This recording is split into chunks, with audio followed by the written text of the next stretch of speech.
We will not stop our development plans and programs because of the noise from some little boys. They will continue making that noise, but we shall continue to move on.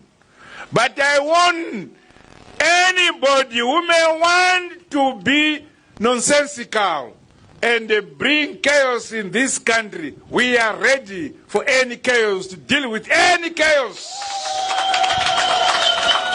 Whoever who preach hate speech shall be responsible for their hate speech. Our prisons are not full.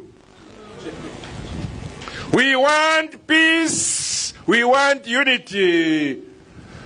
Those who do not disagree with that, but do so quietly and peacefully.